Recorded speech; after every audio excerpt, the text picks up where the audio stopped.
Today, we're predicting every Week 3 NFL game.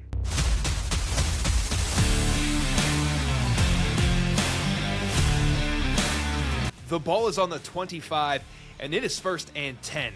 Welcome back to the show. Today, folks, as we mentioned before, it is our favorite time of the week. We're predicting every single game in Week 3. We're going to have our regular picks, our underdogs of the week, +4 or more, and then, of course, our locks of the week. It's time, Metro. I hope you're ready. We've been kicking ass in our predictions. Are you ready to go, sir? How are you doing today, man? I'm doing good. Week 3 is finally here. Week 2 was a beautiful set of games. Week 1 was a beautiful set of games. We got a beautiful slate of games here in Week 3. Admittedly speaking, not as interesting as the first 2 weeks, but we still have some very fun matchups regardless, though, especially that the very last game we'll talk about here, so stay tuned for that one. With that said, like you mentioned, we've been killing it with our picks. In the first week, we were about 500. We got about half our picks right. This past week, we were well over 75%. So check out our predictions video. We uploaded that last Thursday. You guys can see our predictions there and how good we did. All that said, let's go into our Sunday slate. We get the Green Bay Packers, who've been killing it, going on the road to the Cleveland Browns. Not so much. One team's 2-0, one team's 0-2. We both took the Green Bay Packers with confidence, as I took them as my lock of the week. Metro, I'm just going to yap here real quick. The reason I have Green Bay as the lock of the week, yeah, I know they have a guy named Myles Garrett who's pretty sick. Give me Micah Parsons, though, with a better defense overall and an offense that has stars all across the board. And hopefully Love takes that next step throughout this season. They just look unstoppable right, man. Now, and until they are proven otherwise, I cannot my right mind pick against the Packers, especially when it comes to the Browns. Metro, what are your thoughts, though? no, I think you nailed it. It's hard to predict against the Packers right now when they've beaten the Detroit Lions, who just scored 50 points, by the way, and the Washington Commanders, who are a very good team. They beat both those teams pretty handedly. It wasn't really close. And now you have a team in Cleveland that, I mean, they lost to a Joe Burrow-led offense that had about 100 yards the entire day.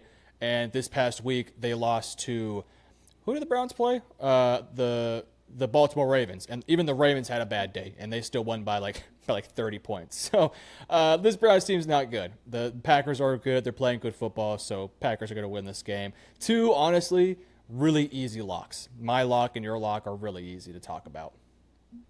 This is going to be so funny if we replay this and look I back. know. Both lose. We're like, what happened? Hell. Yep, these two teams feel like pretty much locks, Buffalo and Green Bay. I got nothing else to say. I hope those teams, as in Miami and Cleveland, prove us wrong otherwise. Let's go to our next game. We got the Indianapolis Colts going on the road to a scrappy but young team in the Tennessee Titans. The Colts are 2-0. Red alert, you heard that right. They are 2-0 on the season with Indiana Jones at the helm at quarterback. And Cam Ward has looked promising in 2 weeks, but at last, the Titans are 0-2. This will be more competitive than I think personally, but we both took Indianapolis in this one. Metro, Tennessee's been playing teams really well. They played last week. Who did they play last week, Super Bowl? Oh my gosh, dude, I'm blanking. The week before they played the Rams extremely tight, and then the week after that, they played Denver? Well, they played the Rams last week, and they played Denver in week 1, yeah. Boom, there you go. They played them both pretty damn well. We thought those teams were much more superior, but this just shows they can hang with anybody in the league. Any given Sunday, they can win a game, but we both have Indianapolis here. What's the X factor in your eyes in this game, Metro? It's going to be Cam Ward. This game, to me, is the ultimate trap game. A scrappy bunch with a young, fiery quarterback versus a team that's coming off 2 huge wins, and they're feeling confident and really good. This is a trap game. I think this is a great test for the Colts to see where they're at. They had 2 big wins, a blowout in week 1, and they had a great come-from-behind win with some crazy field goals there at the end against the Denver Broncos. Now you get an easy one in Tennessee here. Let's see if they can handle business, and if the story of Danny Dimes, Indiana Jones, what other nicknames do we have from Danny Money, Danny Cash, what do you want to call him? Let's see if he can keep this story going. Because he's playing some really good football. For the Titans, again, you know, you've had great signs. You've been competitive. Let's see if they can do it again. Maybe they can pull one out somehow. So keep an eye on this game. This game looks one-sided, but I think it's going to be pretty close. Is it wrong that I'm going to spend my Sunday noon watching Indiana Jones and Cam Ward. Is there something wrong with that? There's much better quarterbacks supposedly on TV, but give me that shit all day long. Is that wrong, Dude, Metro? No, Danny Dimes has been the story of the year so far. I'm the last guy to admit it. I thought I was shitting on him the entire offseason, but boy, has he shut me up. I'm now like, this guy's must-watch TV. Like, I want to watch this guy every week. He's balling, so no, I don't blame you. He's a fun watch. Let's go. That's going to be a fun one. Let's move on to our next game. We get the Cincinnati Bengals without Joe Burrow going on the road to Minnesota off a tough loss as well. Minnesota, man, we have them both here, a sweep from Metro and I, both taking them in this matchup.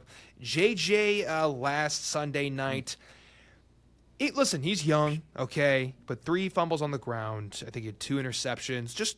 He had a rookie day. That's what it was. A rookie day against some good defenders from Atlanta. Let's see if you could bounce back against a Cheeks defense with the Bengals. No better get-back game than this, especially at home. Bengals, Joe Burles.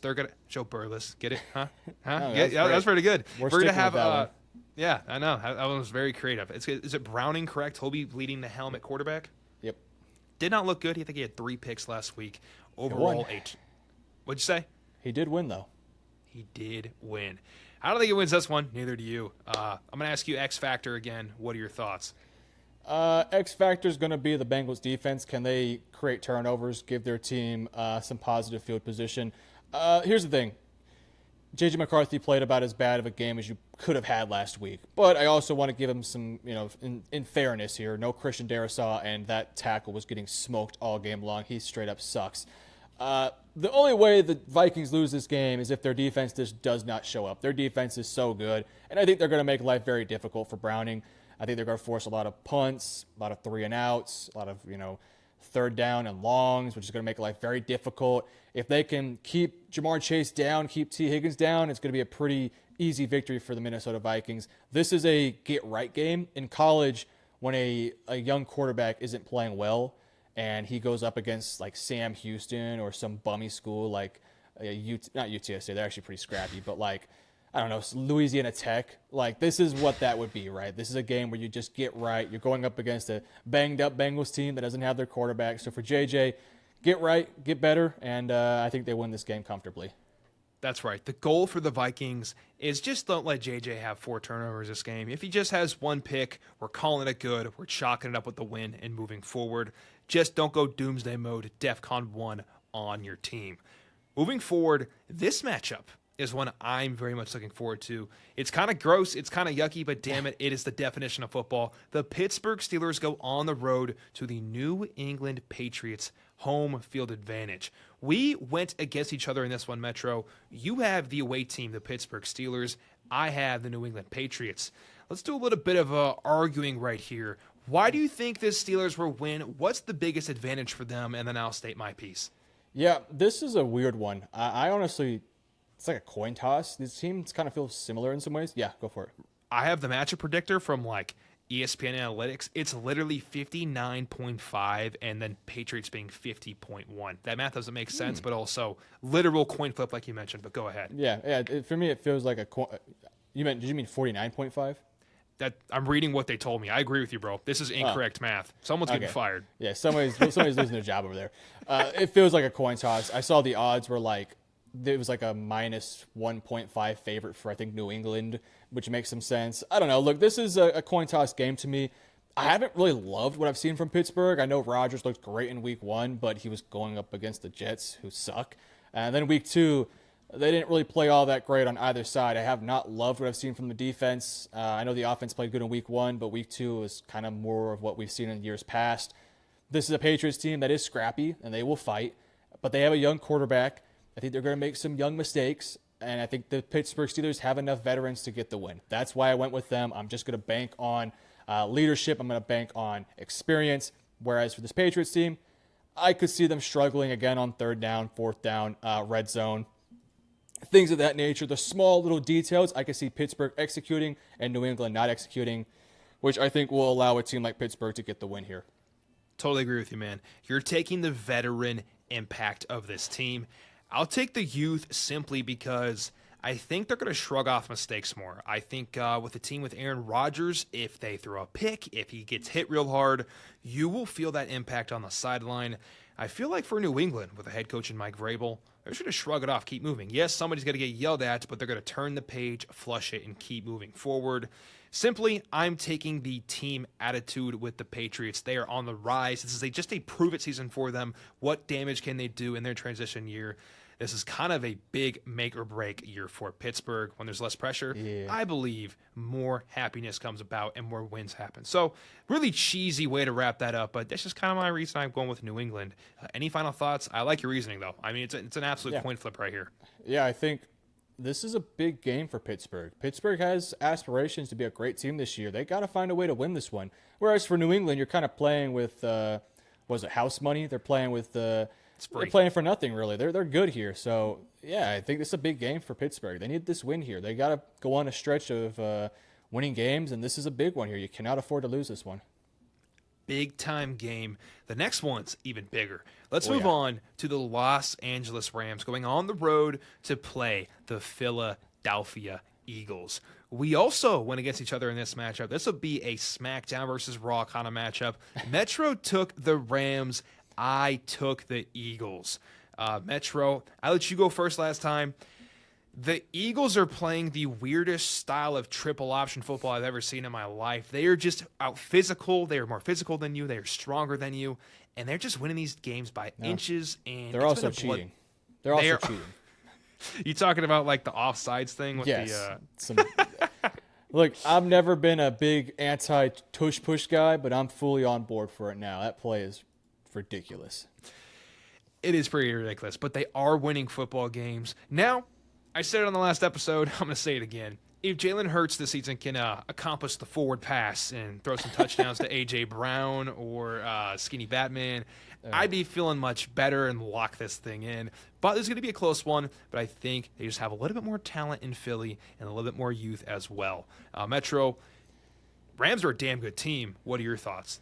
Yeah, for starters, NFL, why is this game being played at noon? And why is Kansas City versus the New York Giants our afternoon game? Like, what are we doing here? We're going to get a blowout on Sunday night, and we're going to have a potential huge implication game at noon. Ridiculous. One thing I'll say about Jalen Hurts, they got to fix this passing game. I don't know if they've had a single pass go for more than like 20 yards. If you look up the chart of where his passes are going, it's a whole bunch of checkdowns, screens, slants, quick breaking stuff. And I don't know if this is just because the coordinator is struggling to trust Hurts or if Hurts is just not that guy. I don't know. I mean, it's weird. It is very bizarre. I went with the Rams because neither team has played great so far this year, but I've liked what I've seen from this Rams offense in spurts. Whereas for this Eagles team, you take away Saquon Barkley, or I like to call him Stay Calm Barkley. I love that commercial. It's the funniest commercial to me. But I know that he was able to dice up this Rams defense last year. I think they'll learn from those mistakes. I think they've gotten better. I think they should be able to run the stuff to run a little bit better. And offensively, I think they'll be able to execute. So I went with the Rams here, and I actually feel pretty confident about this pick. If I were to pick Philadelphia, I wouldn't feel very confident, but I'm picking the Rams here, and I actually feel pretty confident right now. I have not loved what I've seen from Philadelphia so far. Am I hearing a lock of the week at a Metro? You know, if I wanted to be ballsy, I would have, but then I'm like, I don't want to lose 40 points and then get behind real big here, so I played it safe. Fair. I was going to call you chicken, but I would do the same thing. Metro, score prediction from you, man. Go ahead, I'll give you one too. Ooh, 24-20, LA. 24-20. I mean, textbook. Love that shit. Is this in Philadelphia? It is in Philadelphia. Ooh, you got it. That does hurt my case a little bit because they play. That Philly crowd is nuts. They might throw snowballs if it snows out there. I'm going to go 3-2 Philly. No, jokes. I'll probably go I'll go gross game of field goals, 20-17. Philly pulls it out. All right. Fun game. Very nice. Let's move forward. Next, we got a game that's an absolute hold the phone. This one's fantastic. We got the New York Jets playing the Tampa Bay Buccaneers. Surprise, Metro and I both took the Bucs in this one. The Jets are 0-2 and Fields just went down with a concussion. I think he's out for 1 to 2 weeks is the typical protocol, but I'll let you confirm that. But what's up? Oh, no. I honestly, I forgot about Justin Fields not playing for this one. I thought he might be able to go. Doesn't change Nah, my man. opinion, but Tyrod Taylor might be a better quarterback. Ooh, boo, bold. Even after the Week 1 performance. Yeah, I mean, come on. Justin Fields threw for like 30 yards yesterday. Hey, he looked good in Week 1. That was I don't pretty care. cool. Pittsburgh sucks, all right? Pittsburgh has a shitty defense for no reason all of a sudden. I don't know what happened, but they just suck now. You just picked them to win. You're right. They're the best team in the world. Well, anyway, here we are, the New York Jets and the Tampa Bay Buccaneers. We both got the Bucs. Man, this is a game where I'm just taking the talented offense. I think I think it's Josh Grizzard, correct, is going to call a great game on offense and just tear apart this defense. That's And a deep cut. I don't think it's going to be too close. But what are your thoughts? Yeah, Josh Grizzard. That's a deep cut right there. Good job. Look, I'm just after week 1, I was like, oh, I'm kind of bullish on the Jets here. I'm kind of liking them. Week 2, I threw them out in the trash, dude. I thought that was abysmal. They looked so bad in week 2. So I don't really know how to feel about this Jets team. Now, Tyrod Taylor, I actually think is an interesting quarterback. I think Tyrod's a very fine quarterback. I just think that he's better than what a lot of people give him credit for. Is he a starter in the league? Probably not, but as a backup, he might be one of the best out there. So I think he'll be fine in this game. It's just Tampa Bay is the better team. They can stuff the run. They got excellent corners. They can have playmakers on the outside. Emeka's looked great so far this season. I think Baker Mayfield dices up this defense. I mean, outside of Sauce and Quinnen and Quincy, not a lot of playmakers out there. Not a lot of guys that can really go. So I think the Buccaneers, I don't think they blow them out the water or anything like that. I think the Jets keep it close. Again, sort of a trap game here for Tampa Bay, but yeah, I'm giving the Buccaneers I think they'll cruise to a 27-13 type of game, something along those lines. Yes, sir. I like that a lot. Typically in NFL games, you got one team has a better quarterback, but one team has a better roster. I think the quarterback and the roster is just better on Tampa in this case, and they have home field advantage. Hope the Jets upset them because that would be absolute pandemonium. But as of today, we're both taking the Buccaneers. Moving forward. Can I give a hot take real quick? Hot take city. Run it, brother. In college football, I love the upsets. I don't love upsets in the NFL. Is that weird? Now Yeah, I love it them. is. I love them in the playoffs and the Super Bowl, but like during the season, like I want to see Buffalo win. I want to see Green Bay win. I want to see Tampa Bay win because I'm just like, I want every team to have like 15 wins so we can get to the playoffs and just have absolute chaos. I don't like it when a team like Buffalo loses randomly on a random Sunday to some shitty Miami Dolphins team, and we're like, oh, because then it makes it more difficult for us to be like, oh, is this team good all of a sudden, or like what's going on here? What just happened? My hot take. Maybe I'm tripping, but now an upset between like one okay team and one great team, that's fun. But when it's a shitty, awful Browns team versus Baltimore, that pisses me off. Like it just makes me mad. I respect the take. I would just counter that with, this is a very small lightning bolt in a bottle kind of thing. The teams that are scrappy and on the uprise, like Yes, I they're remember fun. my Lions year when they had Jamal Yes. Williams, and they weren't going to win anything, but they were just going to tear teams out of the playoffs. That's where I enjoyed a lot. So, agree. but I agree. If it's just like the Browns are winning their draft capital, then what are we doing? Yeah. Well, that's the thing too. It's like, bro, you have the number 1 pick. Lose, dude. You don't need this win. But I do agree. When it's a team that's like a 6-win team and they're super scrappy and they can absolutely go, like the Patriots Tennessee this year. Titans, Patriots this year, even the Saints in some ways, it's a little bit more fun. But when you're just a bad team that manages to win off of some crazy flukes, I don't like it. I'm not a big fan. I'm probably get roasted for that, but I stand by it, man. You don't like competitiveness? How dare you, Metro? You don't like guys No, I don't- coaching for their job? I don't How like dare parity. you, Met? Parody, overrated. I want cookie. I respect the take, bro. I completely understand. Let's go on to our next game. We got the Las Vegas Raiders versus the Washington Commanders. We both took the Raiders in this one. Metro, tell me if I'm wrong. Jaden Daniels is expected to be out for this game, correct? Yeah, Jaden Daniels is gone. Let me quickly look up the injury. I saw it, and then my mind wiped it away. He has a knee sprain. They call him day-to-day, but I believe he's going to be out for next week, and I wouldn't be too shocked if they were to do so. So that leaves Washington in a pretty vulnerable spot. No, your quarterback might be out. Your starting running back is out for the season. The team is still adjusting right now. Last week wasn't particularly special, or week 1 wasn't particularly special. So I look at this Raiders team, and they're a scrappy unit. They got guys that can go on the offensive end, Bowers, Gency, Geno. I think they have a fine enough offensive line. Defensively, they leave a lot to be desired, but Crosby can go, Kuntz can go. I think they can make life difficult for Mariota if Mariota is to start. Assuming he is, I think Las Vegas finds a way to win this one. That's right. I also am going with, I think Crosby can frustrate Mariota just enough to keep them under 20-something points, and then all we got to do is coast to the finish line with this star-studded offense with our big playmakers, and I think the Vegas Raiders get this win. We sweep here. Anything else, Metro, on this game? Yeah, if Daniels were to play, I would probably pick Washington. So we'll put a little bit of an asterisk there. If Washington is fully healthy, Daniels is ready to go. Again, I think he's going to be out, but if they change their mind and say he's good to go, then at least I'll say for myself, I'm picking Washington. Are you picking Washington too? Hell yeah. So we're putting an asterisk here. If Daniels plays, we're recording this a bit earlier in the week, so we're still trying to figure that out. But if Daniels does play, then we're picking Washington. Daniels doesn't play, we're comfortably picking the Raiders to beat Mariota. So we'll put that in the asterisk there. With that said, yeah, we got the Raiders. Next game, we got the Atlanta Falcons going on the road to the Carolina Panthers. Falcons just had a big-time Sunday night win against the Minnesota Vikings. And they look strong, folks. Penix didn't play otherworldly, but that defense was getting all over J.J. McCarthy, the young quarterback. And those rookie picks, man, speaking of James Pierce and, of course, Jalen Walker, they were having themselves a day. Overall, this unit looks strong and ready to win on the road. If they did it against a roster like Minnesota, I see no reason they can't beat Carolina. We both have Atlanta in this game again. Metro, what's your X factor in this one? Ooh, X factor.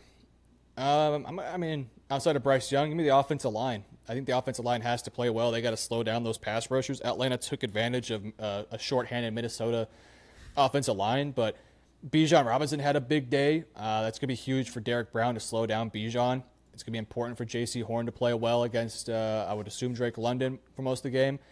This is a good game, and this is a great test for Carolina. Carolina has not started the season off the way they probably hoped to. You gained a bit of momentum late into the game last week. Let's see if they can carry it over here in a somewhat winnable game versus the Atlanta Falcons. So I do think Penix bounces back and has a nice week versus a pretty poor Carolina defense, but I do believe it's important for Carolina to, again, show some fight, show some progress on the offensive end. Really, more than anything, I don't care if Carolina wins. I just want to see Bryce Young play well. That's the biggest thing. I mean, as for Atlanta, play your game. They've played great so far this season. They look explosive on offense. They look great on defense. So I'm feeling pretty good about Atlanta with this game, but I want to see Carolina take a step forward here. Yes, sir. If I had to predict this game and how it's going to go, I think Bijan Robinson has 1,000 yards in this one, and that opens up Penix pass game to make some awesome passes to Drake London and Pitts. He'll have a good day as well, a bounce-back week. Bijan looks fantastic. And with that being said, I think Mr. Young is playing from behind again this week, but hopefully he can keep his composure, keep them in this game and close as possible. It's kind of the definition of this team, but as long as he looks good, I'm happy as a fan. Any other thoughts on this matchup, Metro? Nope. I think this is a pretty straightforward game here, but, again, for Carolina, just keep it close. That's what we want to see. Metro, it is time for our non-football question of the day. Every single episode around the 30-minute mark, we like to yap about something non-football related to get a better understanding, at least for me, about you. I want to be your best friend. Metro, you ready for this question, buddy? Yes, I'm ready. Let's hear it. Sounds like you don't want to be my friend. Here we go. This is going to be. Have you ever heard of the story about if you could have a dinner with Jay-Z or get $50,000, what would you do? Here's the question for you: if you had to have dinner with anybody in the world, could be funny, could be wisdom, could be someone you just admire. So cute. Who would that person be? How many people am I picking here? Just one singular person? I will allow you to make a table of 4, including yourself. So pick 3. If that's harder, then just go 1. But whatever's easier. It'll be easier. 3 people. All right. I want Tom Brady there first. All right. I want Tom Brady. I'm a football guy, so I got to get one of the GOATs in there to hear his conversation, hear his process. And this guy is like a great speaker. I've heard some of his speeches. I feel like he'd be great. I need somebody who can give me like money advice. Who would be like the greatest economic guy? Like Warren Buffett, would he be great? He'd be up there. I feel like he'd be kind of so boring to talk to, though. He'd be like, well, you got money to spend on stocks? But like, not really. The best way to make money is have money, and that's the problem over here, Metro. So it's brutal. I got one. Mr. Beast. He will donate me. He would give me $1 million. Or he'd put me in a contest. So I'll do Mr. Beast just simply for financial gain. I don't care about anything else he has to say. Just financial gain. That sounded rude. I didn't mean it like that. YouTube advice maybe, but financial gain. I'm going to be honest with you. Then, so Brady, Mr. Beast. It's a good list. This is a great list so far. Can I bring back somebody from the dead? Yeah, go crazy. Oh, okay. Somebody from the dead? Well, I won't go religious here. But I will go, and Michael Jackson would be sick to talk to. I want to, you know what? I want to get an answer to the conspiracy of who is, oh my God, what's DB Cooper?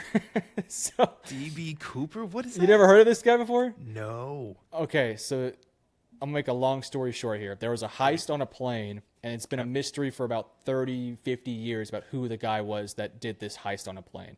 He stole like millions of dollars and then jumped off the plane midair. And people don't know if he's dead, alive, or if he got away with it or what happened to it. It's this crazy story. They have all these leads, but they have no evidence for it. I want to talk to DB Cooper. That's so sick. That'd be my 3. That's an excellent one. What? Tom Brady, Mr. Beast, and DB Cooper. They're all sitting there like, how the hell did we get to this? Who organized this? And they all look at their like agent and they're like, I don't fucking know. This guy named Metro. And then I walk in, pull the door. Jets. What? Jets. Jets. What about you? What would be your 3? I have a cop-out answer. Okay. My cop-out answer, I give that and the other one. I saw Shane Gillis, Nick Saban, and Pat McAfee all at the table together. I want that to be my dinner. That would be so much fun. And I mean just like family-style dinner. Does not have to be fancy. I just want the boys shooting the shit. No, you got to get like cookout with them. You got to go to like some barbecue place with them. That's what I would do. That'd be perfect. Absolutely. Right, what's your non-cop-out answer though? Like, put some thought into this. I think Dave Chappelle is hilarious and also pretty wise. I'll take Dave Chappelle, big time favorite comedian. I'll also go with lots of good ones here. Random. I think Post Malone would be sweet to have at the table. Okay. He seems like a chill dude. Not like my favorite artist or anything, but just seems like a chill dude. And then finally, I kind of bring someone back from the dead like you did. Is that wrong? Are we bad people? They're supposed to be resting in peace, but we're just bringing them back up for dinner? Mine was a robber, so I don't think it's that mean of me to do so. It's a good point. Yeah. Let's go with, for this third one, I won't bring someone back from the dead, but I will go with, I got music, a comedian. Let's cap it off with, how about like a personality? How about you bring like this is super dumb. Let's bring Jinxie to the dinner table. I would love. You're just bringing people for vibes. Like I need financial advice. No, You're I'm just here like, to have fun. I just want to have a nice cookout with the boys. That's great. I'm here to have fun. Jinxie, Posty, and Dave Chappelle. What a shit show! But honestly, I would have a lot of fun. It'd be so chaotic. Something would have to go right, and it would be a great dinner. Any other thoughts, man? That's my question. What a imagine like you're on one table and I'm at the other table. Just the difference between our people. That'd be crazy. Polar opposites. Yeah, polar opposites. That's great. Hit the like and subscribe button. Good comms. Also, guys, we make our own content. We love making content for you, but Metro, that guy waving at you, Handsome Chad, makes awesome NFL analysis content. Go subscribe in the description down below. Right now, do it. Go check his shit out. And then if you want to change your pace, it's September, but I'm here for you guys. Or maybe it's October. I kind of messed that up, but here we go. If you want to change the pace, you want NFL draft content, I'm your guy. Go check it out at CadeRathbone.com about Cade Rathbone. Thank you very much. And drop a like on the video. We appreciate y'all. For our next game, let's discuss the Houston Texans going on the road to play the Jacksonville Jaguars. our final noon game slate. We both took the Houston Texans. They do start 0-2 for this season. Metro and I think they're going to bounce back in this one against the Jacksonville Jaguars. But Metro, what is your reasoning? What is the X factor during this game that'll lead us to this result? I got to be honest with you, I don't feel particularly good about this pick. Their offensive line has really struggled. I think the X factors, can that offensive line slow down Jacksonville's defensive line? I don't feel good about Houston on the offensive end right now because they just don't have the line to hold up. I like their defense. They can make plays. I think they'll make life hard for Travis Hunter, but don't be shocked if the Jacksonville Jaguars win this game. I'm just going to keep that in the back of everyone's mind. I'm picking Houston here just based off the defense, the track record, and just, again, the general hierarchy of this team. I think they're a better team than Jacksonville, but don't be surprised if Jacksonville makes this one interesting. It's going to be a really interesting game. I'm going to go Houston, but don't be shocked if Jacksonville makes this one close. I'm there with you, man. I think it'll be closer than we expect. But that defense, I think, is going to terrorize Mr. T-Law and just not give him the time of day. And that's my reasoning for going with the Houston Texans in this one. I got nothing else to say besides let's see it happen. I want to see Houston win a damn game. I want to see T-Law outperform his current status. Any other thoughts on this matchup, Metro? Yeah, I want to see BTJ play better. He hasn't put the numbers up. He hasn't played particularly well. I just saw a whole bunch of a montage of him basically making business decisions. So I want to see him play better. This is a good opportunity here against Houston, going up against Derek Stingley and all those guys, make some plays. The narrative will change quickly. So we'll keep an eye on this one. Divisional matchup here. Houston has to get the win here or else their season is it's up in the air. It's getting kind of sketchy if they lose this one. Well said, man. If you want to win your division with the Colts going 2-0, you got to get this win against Jacksonville. Let's move on to our 3 p.m. slate of our Sunday afternoon. Big time in divisional matchup again. We got the Denver Broncos going on the road to the Los Angeles Chargers. Metro and I are both drinking the Jim Harbaugh juice. Sounds kind of gross, but we're both taking the Chargers. Whoa. That was disgusting. We're taking we're taking the Chargers in this one. We believe in Herbert and the boys. Overall, I think it's go either way. I think we were both pretty high on Denver rolling into this season, but the Chargers just look stronger in at least my eyes. What are your thoughts, man? Why are you going with the Chargers in this matchup? Yeah, that week 1 victory versus the Chiefs is doing a lot for me. They played so well in that game. Denver just hasn't hit the stride yet. They haven't gotten fully going on either side, really. I mean, Denver gave up almost 500 yards to Indianapolis. Like, that shouldn't happen. So they got to figure some things out in Denver. I'm not saying they're screwed or anything like that. They're 1-1. They have a long season ahead of them. But Bo Nix has regressed a little bit, it feels like. I'm not saying he's having a sophomore slump yet. It's too early to call that. But he looks like he's kind of taken some steps back. And this defense can only do so much. And they got to play better than what they did last week. So I think the Chargers are playing good football. I have a lot of faith in Herbert. I have a lot of faith in their receivers. The defense, they've been playing really good football. So yeah, I think this Chargers team in a big divisional matchup here, by the way, I got to emphasize that, huge matchup here between two teams that want to make that run. And with Kansas City being 0-2, I mean, this is a game here that could kind of prove who's the top dog in this division. Right now, maybe it's the Chargers, maybe it's Denver, but I think we right now are going to go with the Chargers. Well said, man. Who wants to be in charge of their own destiny? If you do, you got to win this one in this interdivisional matchup. Anything else here, Metro, before we move on? Nope, big game. Probably the second most interesting game of the week so far, Easily. At least up to this point, because number 1 is Rams-Philly. Outside of that, I wish Joe Burrow was playing because maybe that one would be interesting, but True. Yeah, I think this would probably be the second biggest and most important game so far, at least up to this point. We have another one down the road that's really interesting. Well said, man. Let's go on to our next 3 p.m. game. We got the New Orleans Saints versus the Seattle Seahawks. And who did we take? Let me take a look here. We both took Seattle, but we must mention New Orleans has been very scrappy throughout the season. For this was not an easy pick for me personally for Seattle, but I am going to take him here at home. I believe in the 12th man. I believe in this defense causing trouble with, I think it's Mac McDonald or Mike McDonald. Did I say that correctly, sir? Yeah, McDonald. Thank you very much, sir. Appreciate it. I believe in that defense and him calling the plays for that defense, creating chaos for that New Orleans Saints offense. That's my edge here, but what are your thoughts?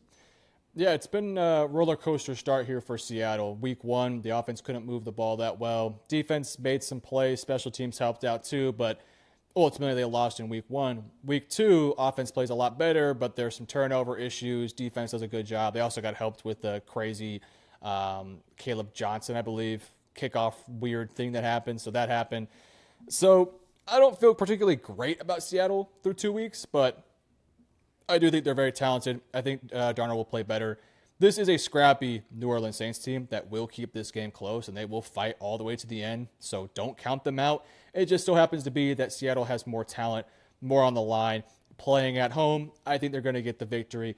But don't count out the Saints here. I do think the Saints could make it interesting, get this game closer than what it really should be.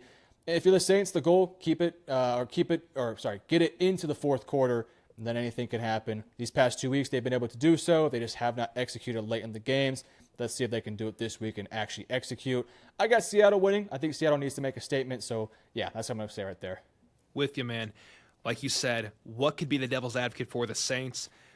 One could argue that Rattler has been playing better than Sam Darnold. That would be the devil's advocate that I'm going to put on the table, not saying it's true or not true, just there's a path here for this team. Let's keep going on to our next game. This one's fun. I'm really looking forward to this game. Not only because it's Metro's team, but also the other team has a lot of storylines behind it. The Dallas Cowboys are going on the road to the windy city of Chicago to play the Bears in Caleb Williams. Now, we went, I'm going to say it for the first time today, Splitsville in this matchup.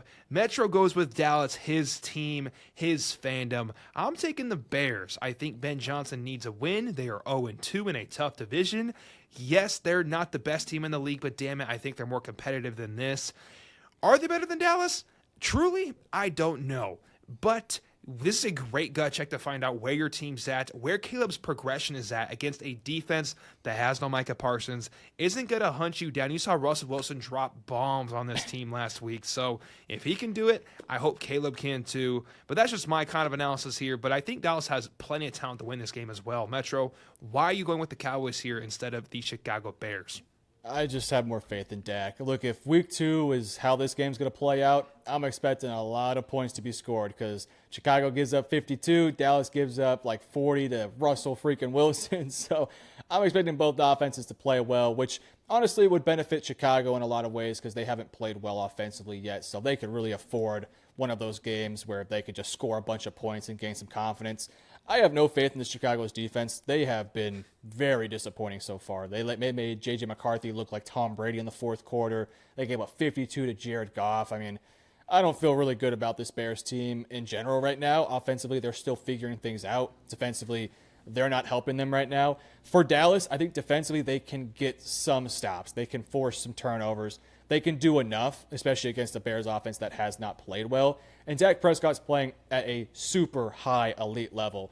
If you don't want to put him in top 10 quarterback conversations, I think you're sadly mistaken. Dak is playing very good football, and CD looked really good in week 2. So that's why I lean Dallas in this game. I just think the Cowboys offense is better. They'll run the football more effectively, and I have no faith in Chicago's defense, whereas at least with Dallas, I can bank on a couple sacks. I can bank on a couple plays here and there. That's why I'm going with the Dallas Cowboys. And truthfully, man, I can't argue with you. All valid points. Let's see how it shakes out here in week 3 of this game. Now we have the Arizona Cardinals going to the San Francisco 49ers. Metro, this is a big-time game, not only because you have your man Brock Purdy out for this one with turf toe. Big Mac Jones, he looked good last week. Can he do it again and pull this one out? We said no. We both went with the go ahead. Shanahan says that he has a chance to play in week 3, Purdy. So you're saying there's a chance, Metro. We'll see. So you're saying there's a chance. Does that change your perspective of the game? Hell no. I'm taking the Arizona Cardinals all day. I don't think they're otherworldly, but I think they do have a better roster right now, and I think they're going to heat up as the season goes on. And that's my thoughts, Metro. Why are you leaning the Cardinals, but also what's the devil's advocate for the Niners?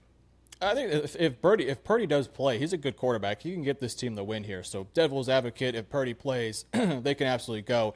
Even if Purdy does play, I'll stick with my pick here in Arizona. Arizona hasn't impressed me in 2 weeks, but I think this is a game where they can make sort of a quote-unquote statement win here. this is a big game for them to just sort of prove that, everything that's happened so far this season has been kind of a fluke. They've kept games close with bad teams. I believe Carolina, New Orleans in week 1. Let's see if they can make a statement here by getting a big win versus San Francisco. I think Kyler's in for a big game. Want to see Marvin Harrison Jr. play better. James Conner, let's get him going. Will Johnson's been really good for them, so I think he might have a nice day too. Arizona needs a big win. San Francisco, there's questions with the quarterback. I believe they're 2-0 so far this year, so they're off to a good start. I could see this game being a tough one for them, with Arizona feeling a bit more desperate here to prove their worth after 2 mediocre games. I'm going to go Arizona here just simply off the back that they have more to prove. But it could be San Francisco. This is sort of a coin toss game if Purdy does play. This game is for the lead in the division. If you want to be in control, kind of similar to the Denver and Chargers game, if you want to be in control of your own destiny, win this one, and you will be thanking yourself down the road in Week 12 when it matters most. So we both got the Cardinals. Not feeling super confident about it, but we are going to lean with them in this direction for the win. Now, it is time for Carrie Underwood to sing that damn song. It is Sunday Night Football. The KC Chiefs, what the hell is this game? The KC Chiefs are going on the road to play the New York Giants. Both teams are 0-2. Metro has the Giants as the underdog of the week. Bark. I'm not going to say that. Roof, roof, roof. I was going to say... Again, I just had a grown man to bark for me, but here we go. This man just barking. Underdog of the week here for the Giants. I went KC because it's a lame pick, but I respect the underdog of the week right there. Metro, before we talk about this game, I'd rather watch Dallas and Chicago in this game personally. Yeah. Why the hell are we watching the Chiefs and the Giants? Beats me. I mean, even heading into the season, nobody would have wanted to watch this one. This is a massive question mark. Like, you have LA and Philly. You got Dallas, Chicago, Denver, LA. Beats me. I don't know. They flex so, it? like, no, they can't flex it now. It's probably too late. I mean, they could. I hope they do, but they probably won't. Look, so every single one of these predictions videos, we have to do one lock of the week and one underdog of the week. The underdog of the week must be a +4 on FanDuel. Not a lot of great options this week. We'll talk about an underdog here in just a little bit, and I'll explain some things there. I went with the Giants for my underdog of the week, and I think I actually have a chance here. Kansas City has not played good offensively. I can see the Giants defense making enough plays to keep it close. If Russell Wilson plays as good as he did in week 2 against this Kansas City Chiefs defense, which is not going to happen, but if he could play close to that level, Neighbors gets going, I think the Giants have a chance. I don't think it's impossible. I definitely lean Kansas City, like 35% chance, but I wouldn't be shocked if the Giants find a way to win this game. They have talented pieces. They're going to play teams tough all year long. I think this one could be one of those games where people underestimate the Giants. Man, would it be a huge victory for Brian Daboll to win this one. Sunday Night Football, with all the pressure on your back, and you get a win versus Kansas City, your job might be safe for a few more weeks. So this is a big game for the Giants. Again, I lean KC to actually win the game, but for my underdog of the week, I went with the Giants. As somebody who loves chaos, I want the Giants to win this shit so bad. And like you mentioned, I see a path for it. If they can get after the quarterback, they're not going to stop Mr. Mahomes, obviously, but at least limit him with his rusty offense. I see a path here for this team. Russell Wilson, man, a couple more moon balls, and you're saving your coach's job for a couple more weeks, like Metro mentioned. Keep your eye on it. Giants win, I'm going to be thrilled. But besides that, please flex this damn game because it's not going to be an exciting one. Any other thoughts as I was just being super negative, Metro?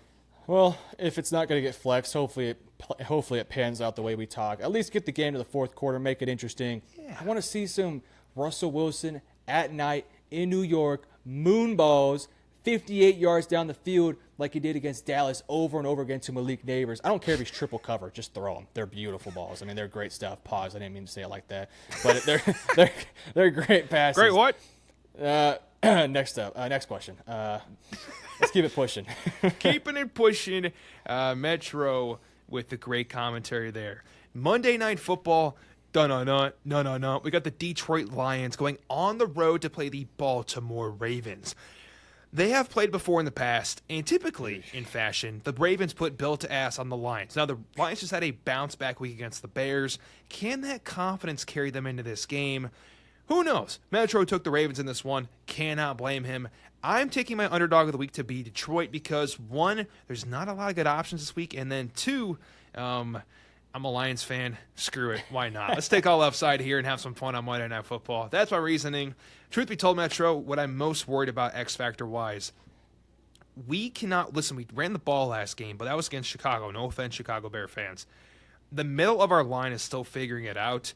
I don't see a world where we figure it out against the Baltimore Ravens, but that's just me. Why are you picking the Ravens in this matchup, sir? Yeah, I think you basically hit the nail on the head there. So I talked a bit earlier about the underdog of the week thing. I would have picked the Detroit Lions as my underdog of the week, but Cade picked him. I didn't want to be boring. In future weeks, I will be boring, though. So, so he took this one. I took the Giants. It is what it is. With that said, Detroit has a chance here. They dominated last week. They looked so good, 52 points. But that Chicago Bears team is not the Baltimore Ravens. This Ravens team, they can beat up on teams. They can exploit teams in different ways because they have a quarterback that can run, a running back that is incredible, receivers that can find separation and make plays in open space. And defensively, they're damn good too. So I think that this is a tough game for Detroit. It's a tough matchup for them, because Baltimore, they can win with finesse, but they can also win by playing these, hard-nosed, gritty games that Detroit is sort of known for. So it's kind of a weird one here where Baltimore can make enough plays, and I think they're going to win the game. I wouldn't be shocked, though, if Detroit keeps this one closer than, years past where they've gotten kind of killed. Man, if we keep it close, I'll be happy. It's going to be a tough matchup, but I will be watching every minute of it. If we get to the dance, as in the Lions, how do we compete against a team like the Ravens? We can find out on Monday Night Football what's better than that. Any other final thoughts, Metro, before I talk about scoring and review our picks from last week to see how we did? Yes, good couple games this week, but not the most interesting week. Again, we have a couple different picks here, but for the most part, I think we agreed on most games. But we'll get pretty interesting as we continue down the road here. I think the game of the week will hopefully be LA-Philadelphia, but there's always a game where, like New Orleans-Seattle could be the game of the week. So we'll see how it goes this week. Well said, man. Reviewing scoring super fast. Pretty much, guys, there's 3 different kind of picks. One regular schmegular pick. You get it right, you get a point. You get it wrong, no penalty. You got an underdog of the week. +4 or more on FanDuel. Not sponsored, just staying consistent. If you get that right, you get 3 points for that game. These are hard games to hit. If you get it wrong, 0 penalty as well. Now for the lock of the week. If you get this wrong, -3. Any given Sunday, some of these teams still lose, so you got to pick this team with not passion, but confidence. So one of those locks of the week for each of us. If you get it wrong, -3. If you get it right, +1 like any other game. From last week, let's look at our picks, because Metro, my brother, we kind of cooked. We both hit over an 80% clip rate. You got 13 games right. I got 14 points overall with the boost from the Atlanta Falcons getting that +4 underdog of the week. And now our total on the season, we're both sitting at 70% in week 2. I mean, man, it sure feels good, man. It sure feels good. Do you have any thoughts? You're obviously a know-it-all at this point. Who's smarter than you? Any thoughts on last week's pick? Any that surprised you personally?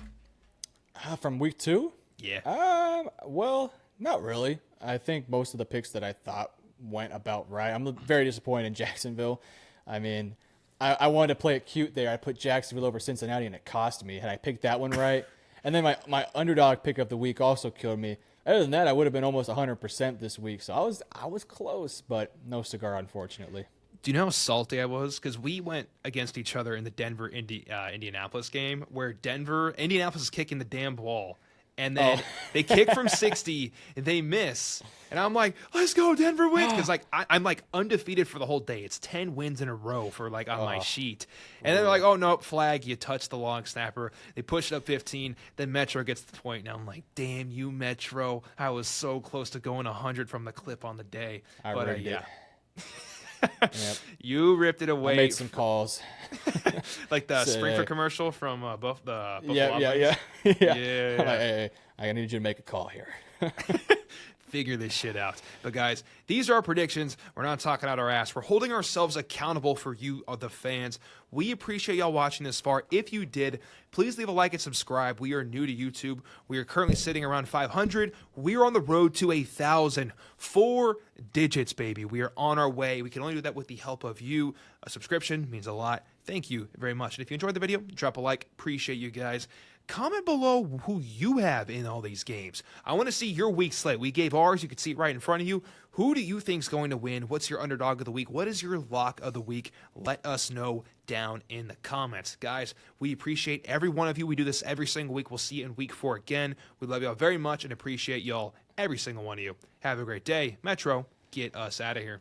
Road to 1K. Hit the like and subscribe button. Peace out, everyone.